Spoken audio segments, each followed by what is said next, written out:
David Walker makes his weekly appearance to talk about the Hornets' win last night against the Pacers, plus Michael Jordan selling the team. Potentially, we'll get his take on it coming up next. Locked On Hornets.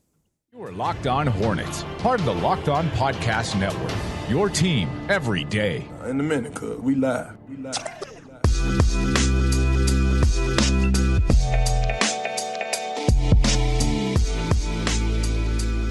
It's Locked On Hornets, part of the Locked On Podcast Network. It's your team every day. Thanks for making us your first listen. We're free. We're available anywhere you choose to pod. Make us your first listen every single weekday.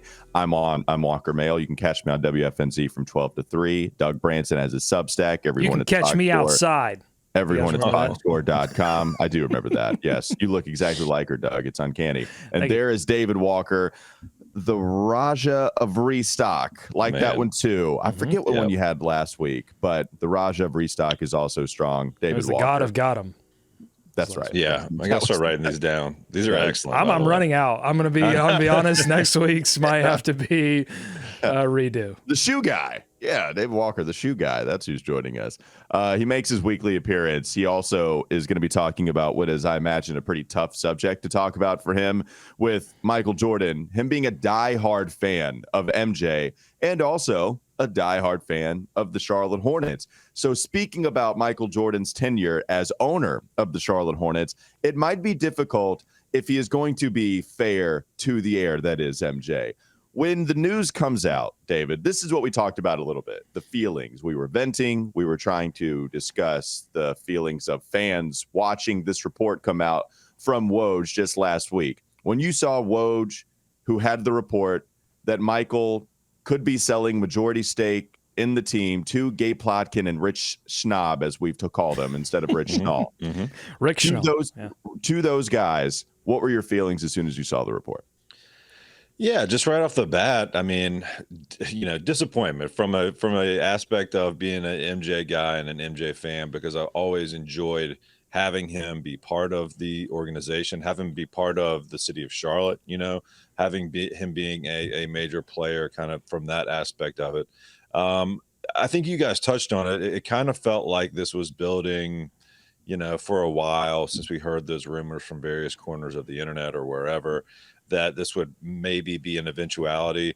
I think that I felt good about him staying involved. If all this plays out as they say it will, him staying involved as a minority owner, I think it's something the NBA wants. I think it's probably something he wants, and it's something I would want as a Hornets fan and as a MJ fan.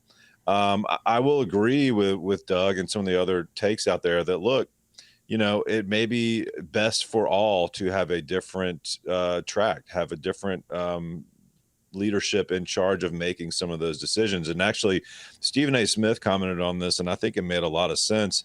Just that MJ being MJ, it's just so different from anyone on the planet, right?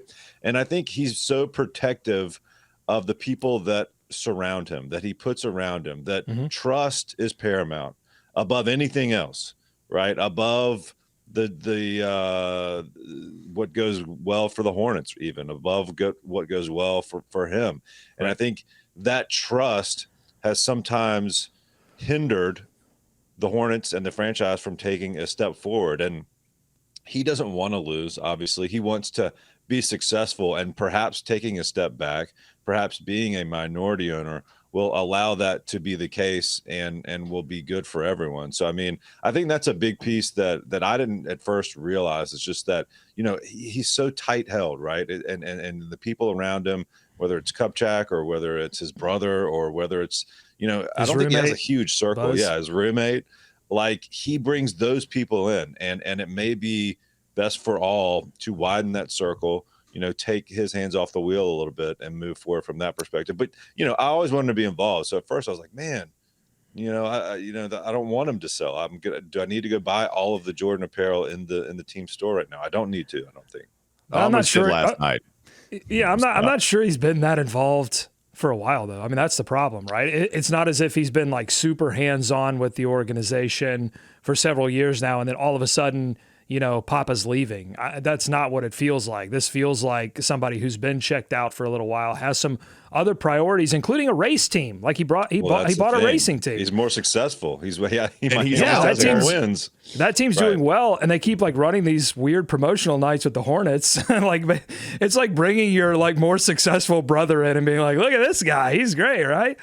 But it's weird because he doesn't get near the fame, even if it is the Charlotte Hornets, because it's NASCAR. And Michael Jordan wants to go out there, though, at the track way more than he wants to go to the Spectrum Center right now. Like, he's out there and he's enjoying where, 23-11 as much as any. Go ahead, Doug. Well, he wants the success, but I'm not sure he necessarily wants the fame. And I think that's what David was speaking to there with the trust issue. The trust issue is that with the fame, go watch The Last Dance, how upset he was at the media, when he retired and the way he was being portrayed. Like, there are serious trust issues and serious issues that he has when the spotlight is trained solely on him.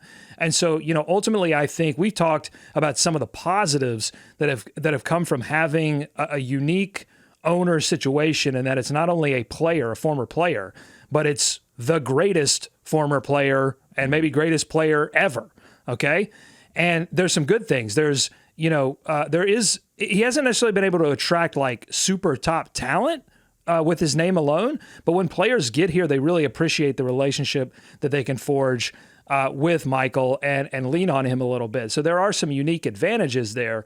But I think the disadvantages of his personality ultimately outweighed that. Well, and as far as the Michael Jordan involved thing, too, I feel like we need to condense this and figure out what we wanted from him, because of course we want success. We can do the whole easy answer and make the joke. At the same time, so much of what we criticized Michael for was being too involved. It was him being too involved in basketball matters, going after Terry Rozier. Everybody destroyed him. Reports came out that he actually was the one a little bit as the driving force to go sign Terry. We know the Cody Zeller interest. We know the Frank Kaminsky interest. We know the Kemba Walker interest. When we discussed some of these guys that were good college basketball players, they eventually showed up in a Charlotte Hornet uniform.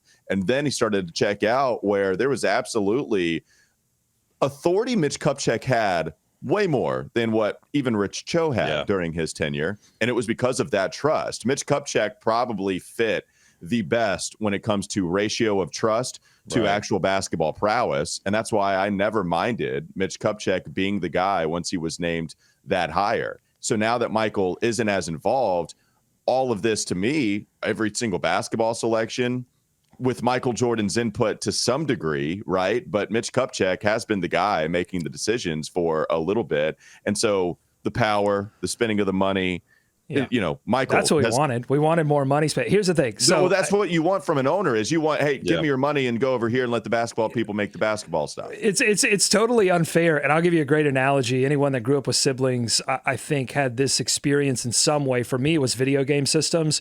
I would always get with my brother and be like, hey, listen, they're not going to get one of us this video game system, but if we pool our resources together, we can get the video game system for ourselves, and then we'll share it. But you didn't really want to share it. What you wanted is to get in my case, my brother's money, and then I wanted to use the system at all times, right? So there was a baked-in unfairness, and the same thing applies to fans' relationships with owners of the teams that they love. We want you to give us all your money, but we don't want you to say anything. Well, that's exactly what you want. That's what you want from any owner. You want, hey, give me all the money. We want to be able to spend every single bit of it. It's why David Tepper is starting to change his reputation with Carolina, because the dude is as rich as hell. I mean, rich as any owner in pro sports except for the one in Denver now. Rich Schnaub. And he's just saying, hey, here's your money, and you spend it however you want. Get the coaching staff.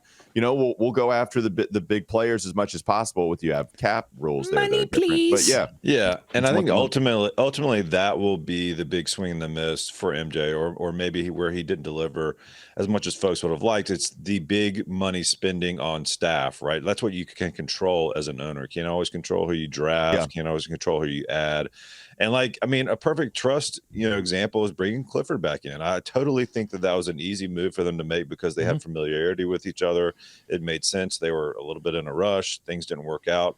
with Atkinson. Well, So because that fell into Clifford got place. fired and had nothing but great things to say about MJ, right? He got fired Right. and didn't go to the press and be like, "This organization They still is a texted. disaster." Yeah. Right. And what happened when Atkinson bailed? It was, well, he didn't like maybe he didn't like what was going on with the organization. Maybe he didn't like what they were all about. So, I don't think at the end of the day, MJ really cares about all of the negatives that come out about him. I'm not sure that he pays attention to it overtly, like on Twitter or anything like that.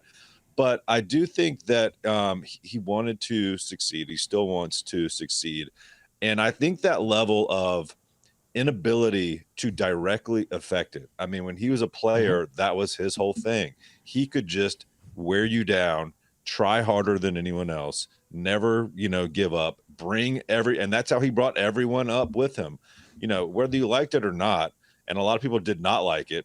He made champions out of Steve Kerr, Will Perdue, Scottie Pippen, Phil Jackson. You know what I mean? So he drugged those people, and not that they didn't work hard, but he can't put his hands on a team and do that as an owner like he could as a player.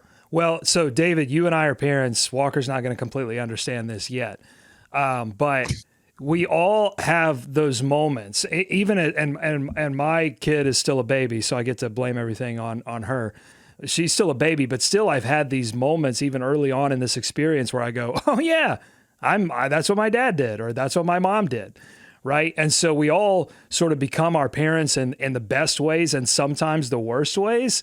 And I feel like MJ has become the owner that he always hated as a player in some ways. That wouldn't go out and get the thing that he needed to be successful. And I wonder if part of this is he took a look in the mirror at some point and went, "Oh, wow, I am all of these other factors that I didn't realize were a factor as a player have suddenly become a factor in my life. And I don't like what this has all become. Gabe, you handle the money now."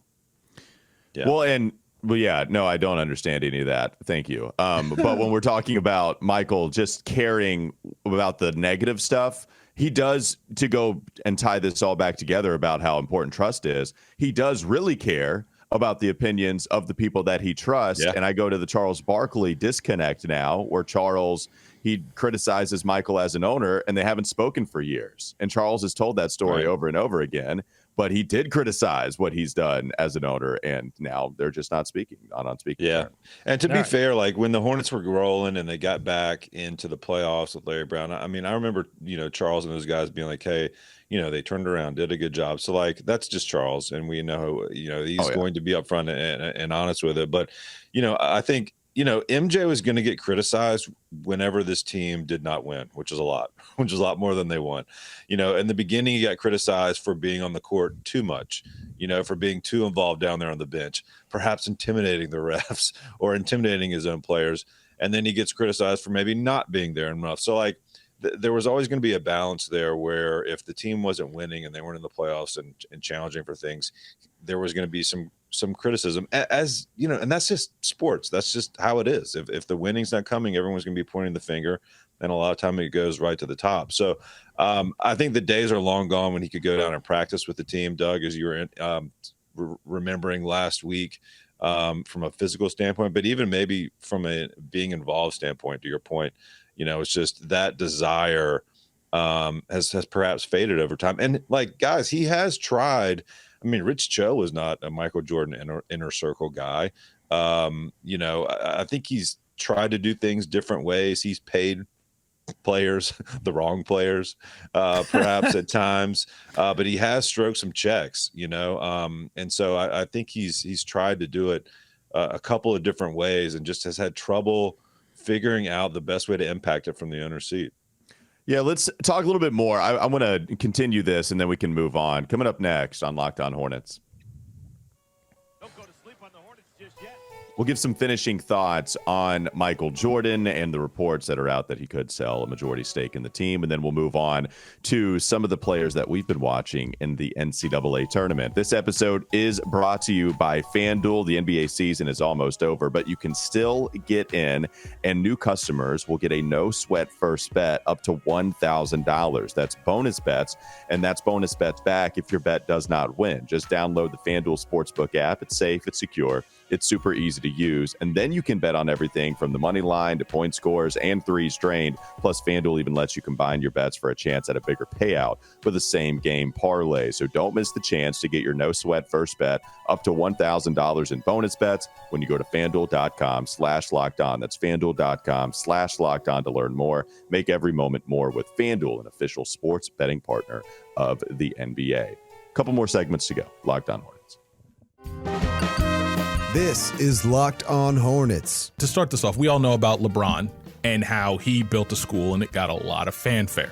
By the time 2019 closes, Bismack Biyombo is planning to have 6 schools. Take that, LeBron. It's time for more of the Locked On Hornets podcast.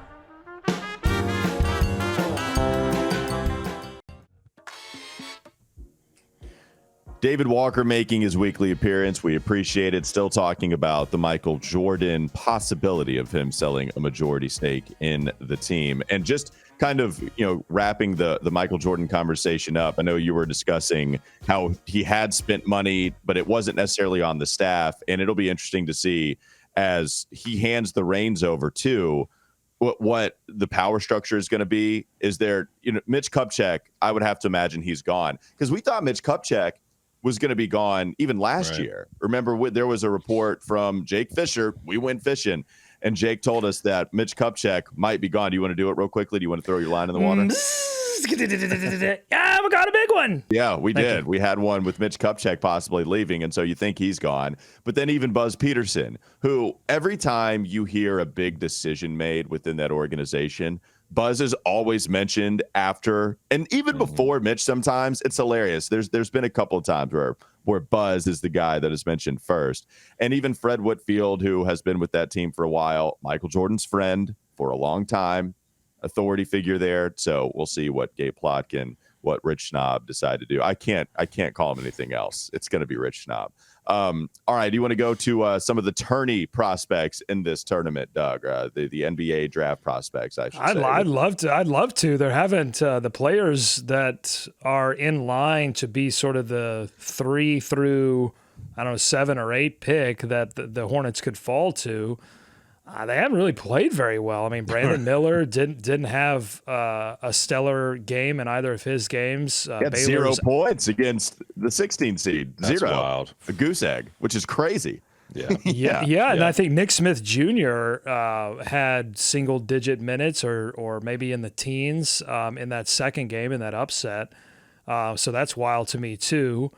Keontae George, I thought, shriveled up a little bit in the games that he played. Baylor's out of the tournament now.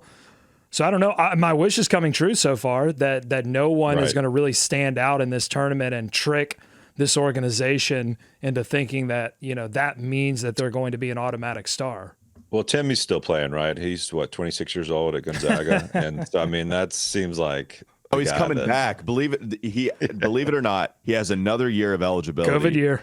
And he will surpass Perry Ellis as the college basketball player to stick with their program longer than anyone. It's going to be nuts because he's going to come back. I don't know if he will, but if he does, it'll be absolutely crazy. But yeah, Keontae George, that was the player, Doug, you had talked about. Didn't you name your bracket about Keontae George? Fava beans and nice Keontae, yeah, that's right. It was not very nice whatsoever. That thing had passed because I think it was like, what was he, 1 of 10 from the field? It was a bad shooting day for him, and it doesn't mean that you have to stay away from him as far as possible. But you're right. None of these guys have really taken the moment and shined like Cade Cunningham did. And he was always going to be the number 1 overall pick. But Cade had an awesome run in the tourney, and we've seen that a couple of times before, and it's not happening right now from any of the players I can think of. Yes, so Keontae had 25 minutes in each of these games. In the first game against UCSB, he was 2 of 9 from the field, 1 of 7 from 3 for 9 points, 3 rebounds, 1 assist against Creighton. When all Baylor needed to do was hit like 3 or 4 3-pointers, and they would have won that game. That game was amazing to me. He was 1 of 10, 0 for 3 from 3, and it was just. And I thought what is I think a little bit worrying is that he also played kind of small in the conference tournament. So it's like, at what point do we see Keontae? And this is the problem, right, with these guys. being one and done, is that you really only get this one opportunity, your conference tournament and then the NCAA tournament. Or if your team is not good enough, like Gigi Jackson and Cam Whitmore, although I don't know if Whitmore's a freshman, but you don't even get the NCAA opportunity. So really all is about the mystery behind, okay, we know we've seen some of what he can do and we really project out into the future. That's what makes all this stuff so difficult. I would say Cam Whitmore is probably the winner of this tournament so far because he hasn't had to play. It's the car that sits on the lot, and as soon as it leaves the lot, it loses some value. Well, right now, Whitmore is still on the lot. I can see him moving up this draft board. Yeah, David, what have been your thoughts on the NCAA tournament as far as NBA prospects or whatever your thoughts are on some of the players you've seen? Yeah, I mean, my first thought was I'm just glad Carolina did not make it. I mean, it's a bad year to be in it. It's just they're better off, all I don't know. It would have been a great year to get in as like a 15 or a 14 seed, right? Perhaps so. Yeah, that's right, Doug. I mean, Doug, you mentioned Gigi Jackson. I don't know what you do with a guy like that because I think there's a lot of tape that's not so great on him out there. Obviously, he has some kind of local ties here. Feels like he may be kind of in between wherever the Hornets are picking, maybe like midway first round. But I certainly would have liked to have seen him on a big stage. Didn't see much from him this year. The Brandon Miller one is weird because, I mean, I had him, and I think most people do have him slotted in that 3 spot, maybe creeping up to 2. The funny thing with this tournament, though, is, guys, he could have an insane weekend next week and be right back into the conversation, I think. So we're not out of that's what I'm saying. We're not out of the danger zone yet. I mean, Brandon Miller could have a fire Final Four. Yeah. Although, again, I don't think that's the one player where I guess I'm not super worried about it because if they end up with Brandon, the only thing I'm worried about is that they end up at 2 and then use a fire Final Four to take him over Scoot. Well, and at least Brandon Miller did get to the foul line. It's one of those things where even if the shot's not falling for you, you still got to the foul line. You still ended up with 19 points. You still contributed in somewhat of a big way, even though the efficiency wasn't there. So, Brandon Miller going against Maryland, that wasn't bad. The only other one I'll say, I know we've talked about Jarris Walker a little bit as a possibility. 16 points, but against a 16 seed, and then he was 3 of 8 in the next round. But the one thing about Walker is that he's not the guy that's going to lead that team in scoring. He is the least flashy of the guys we're talking about. Keontae George, a good player on maybe outside Gonzaga, the best college offense in all of the sport, right? So Keontae George, Brandon Miller, Nick Smith, Anthony Black, their game. It's crazy that they're in the Sweet 16 and neither one of them have been awesome so far. But with Jarris Walker, I didn't watch his defense. I didn't go back and grind on the film. Yeah, so Jarris Walker might be the guy that is the closest to reaching what we had hoped to see from him as far as the first 2 tournament games go. Yeah, I mean, it's there's a lot of basketball to be played, guys. I mean, Chris Murray was another guy I mentioned. He pretty much flamed out. Who's the point guard? Is the K-State point guard? I guess he's maybe been is that who I'm thinking of? He's had a good run over the. Yes, I think Noel, but yes, Noel. He was awesome in that game against Kansas, which might have been the most fun wire-to-wire contest in all of the tournament. But yeah, no-look alleys at the end of first halves. I mean, it was freaking ridiculous what he was doing. I don't know where he's supposed to go, but I know he rose up draft boards for sure. That was a lot of fun. No, not at all. But just thinking of someone who probably had a great, first weekend there. He's got to be up there. So, man, forget Noel. Give me John L. Give me this John L. Davis. I thought for sure for a while it was John L as the middle initial Davis, but no, just all first name John L. Davis. This guy from Florida Atlantic University, just full of fire. I love this guy. Well, and plus, drops an expletive during the interview, and so if we can get John L. Davis and Terry Rozier on the same team, then I'm so glad you brought that name because when I watch John L. play, it gives me a little bit of Rozier vibes. When I hear him talk, I get Rozier vibes, especially when he's being interviewed. So both of them on the same team. Fire. It's hot mic. Just remember, both of you in the backcourt. Hot mic for sure. Last segment coming up. Let's go to it. Coming up next, Locked On Hornets. Don't go to sleep on the Hornets just yet. We're going to give you the tales from Spectrum Center. I was there. I was in a different seat than usual. David was there, and he was right behind the Charlotte Hornets bench. Doug was there in spirit. He said that he actually paid for popcorn, and so he feels like he is in Charlotte watching the Hornets at the Spectrum Center. We'll tell you all about it coming up next on the Locked On Hornets podcast. Is Locked On Hornets. Adam Silver had Ahmad Rashad up on stage, and he used his phone to like body scan Ahmad Rashad, and then they like inserted a digital version of Ahmad Rashad into the highlight. And so I'm looking at this and going, just fix my league pass. I don't want to be in a highlight. I would just like to actually watch the highlight without my application logging me out, freezing, dropping all of the time. Fix my league pass before you insert me in the game, please and thank you. It's time for more of the Locked On Hornets podcast.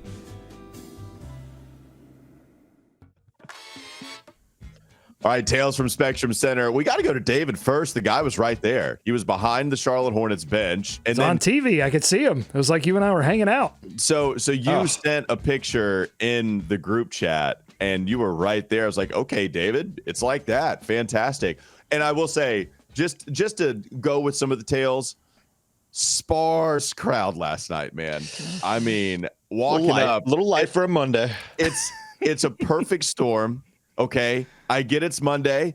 I get it's Indiana. I get it's in the last 10 games That's of your favorite the regular team. season. I mean, I think it was the most sparse I've ever seen it. I mean, is that too crazy to say? At least for a while, at least during Hornets days. Is that too wild of a take, David? Have you seen it worse than that? Oh God, yes, I've definitely seen it. I've seen it worse than that. Not recently though. Not recently though.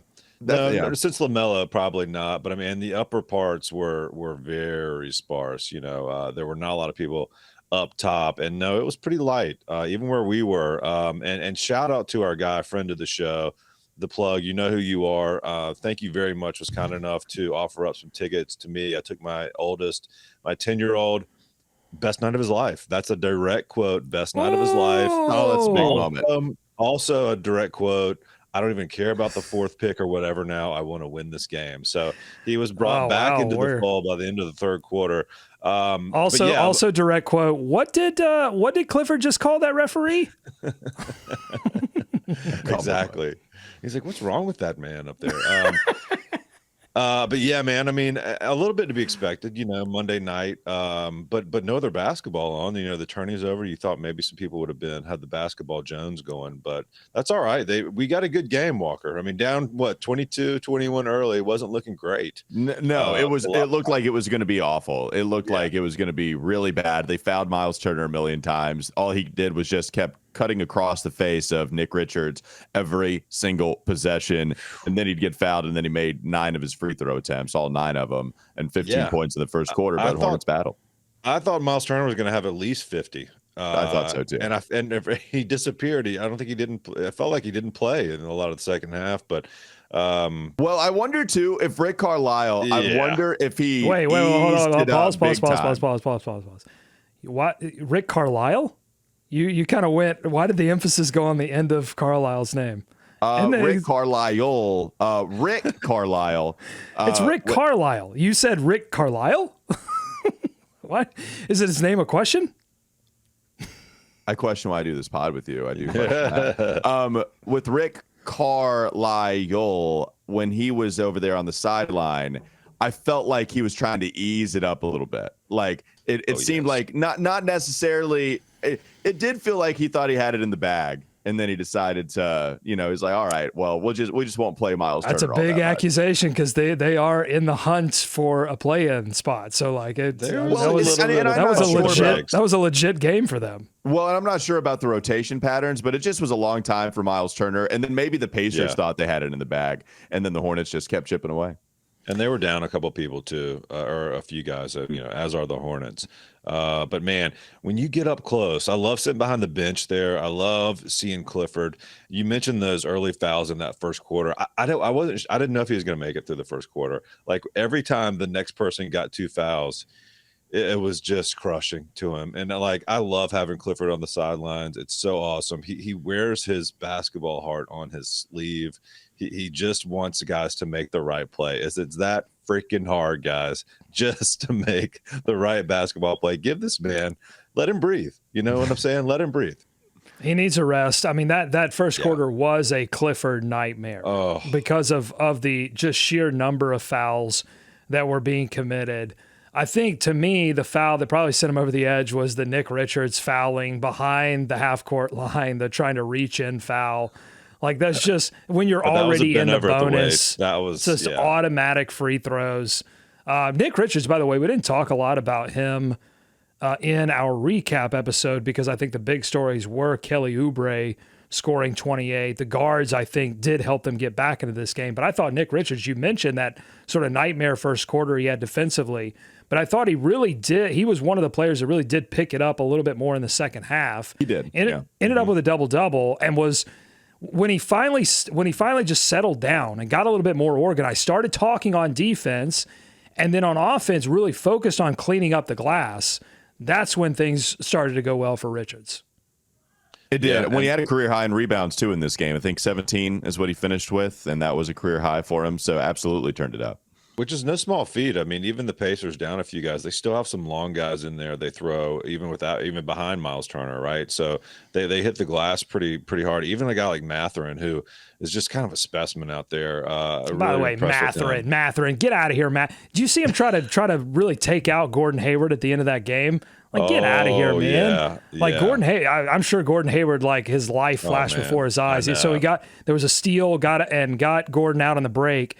And Mathurin hits him from behind on the break. Look, he had no chance of making a play on that and hits Gordon, and Gordon's like lands awkwardly on his leg. And I'm sure like all that Boston stuff came flying. It certainly came flying back to my mind. I'm like, oh, are we about to get another Gordon Hayward injury? Thankfully, nothing happened. But Mathurin, get out of here, man. Ben Mathurin is a strong dude. And that is something that when you're closer to the court, you realize I did not know that he was that big. But that dude does not need to hit the weight room like so many other rookies do. 90% of them do. Not Ben Mathurin. That guy, I mean, even on a couple of the takes, he just pushed, I don't know, 2 different Hornets. It didn't matter if you were Nick Richards or if you were Gordon Hayward or whoever. He would just push you all the way back out of bounds. Yeah, he was impressive watching him last night. Any other tales? What is something that you did over here that you can tell us sitting behind the Hornets bench? What is the Mark Williams jacket? Oh, Mark cool Williams jacket. Yeah, man. You got a close up look at that bad boy. That was, I think, to me, and correct me if I'm wrong here, but it looked, and I don't know if this was like a custom thing. I mean, it looked like an homage to some different Michael Jordan things. It is. I believe it's a Travis Scott Jordan brand jacket. So it's like a varsity jacket, but I think Travis Scott put his spin on it.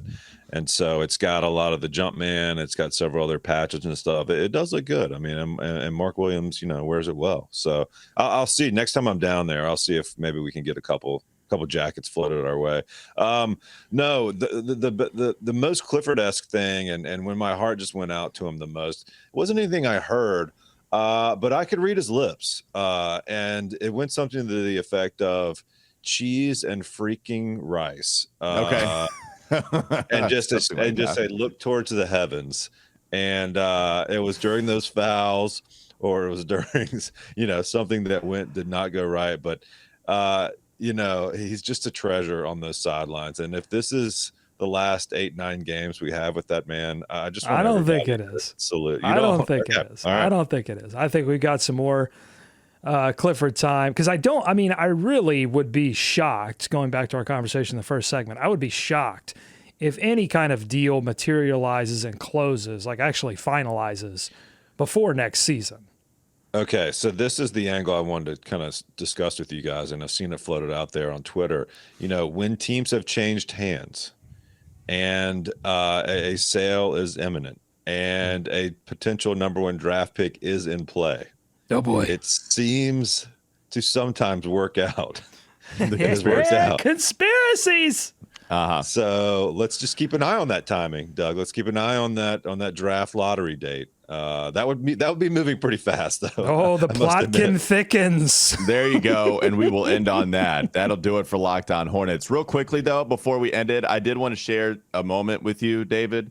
Yes. So, yes. We told you. They came in. We've got them right here. The white cements, baby, in all of its glory. And I have not worn them yet. Here, I'll get my other one too, just to prove that I have the tag on. I've not worn them yet. So there they are. and I wanted to put them on as we exit just for you so we could wear them all as a show, because this does not happen without the Raja of restock, the God of Gotham, the everything, the Pharaoh of foot candy, all of it. We appreciate it. And Doug can put on his Adidas from Amazon as well. $40. This is a night. This is like a just a night out with the family kind of expense here. Not I got to take out a second mortgage. I don't get it. I don't have a kid. I'm still spending money on the Jays, baby. That's what I'm rolling with. We appreciate you for making us your first listen. We're free and available anywhere you get your pods, and that includes YouTube. Make your second listen game to game NBA. You can catch that anywhere you get your pods as well. Sorry, got to get all this stuff on there. Have a great rest of your day. We'll be back with you tomorrow.